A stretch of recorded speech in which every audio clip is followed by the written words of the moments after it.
जुलै महिन्यात पावसाला सुरुवात झाल्यानंतर अनेक गावांमध्ये पिण्याच्या पाण्याचे स्रोत दूषित होण्याची शक्यता वाढली असून त्यामुळे ताप, जुलाब, उलट्या, पोटदुखी व इतर पाण्यातून पसरणाऱ्या आजारांचे रुग्ण ग्रामीण रुग्णालयामध्ये उपचारासाठी दाखल होत आहेत। नागरिकांनी उकळून व स्वच्छ पाणी पिण्याचे आवाहन आरोग्य विभागाने केले आहे। सध्या वातावरणामध्ये बदल घडून आल्यामुळे कीटकजन्य आणि जलजन्य आजाराचा थोडासा प्रादुर्भाव दिसून येत आहे।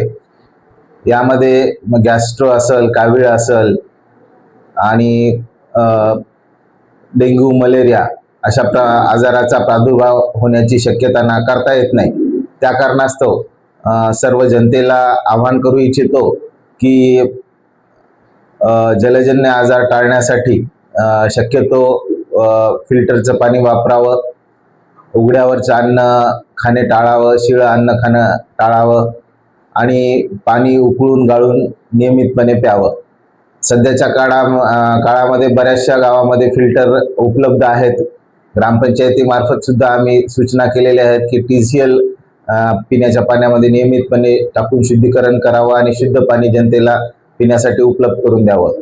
आणि डेंग्यू मलेरियाचा विचार करता नाल्या वाहत्या करण्याच्या सूचना सुद्धा आपण ग्रामपंचायतीला दिलेल्या आहेत।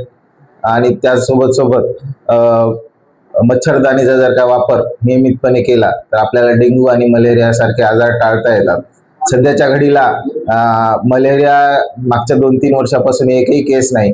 किरकोळ प्रमाणात डेंग्यूचे रुग्ण आपल्याला मागे आढळून आले होते आणि सध्या आपल्या ग्रामीण रुग्णालय, उपजिल्हा रुग्णालय, प्राथमिक आरोग्य केंद्र येथे संपूर्ण औषध साठा उपलब्ध असून जे काही रक्त चाचण्यांची गरज पडते आपल्याला त्या रक्त चाचण्या करण्याची सुविधा प्राथमिक आरोग्य केंद्र आणि उपजिल्हा रुग्णालय येथे आहे। तरी सर्व जनतेला मी आवाहन करतो, जर काही किरकोळ काही आजार निदर्शनास आला तर त्यांनी त्वरित नजीकच्या दवाखान्याशी संपर्क साधावा आणि मोफत तिथं औषध उपचार करून घ्यावा। धन्यवाद।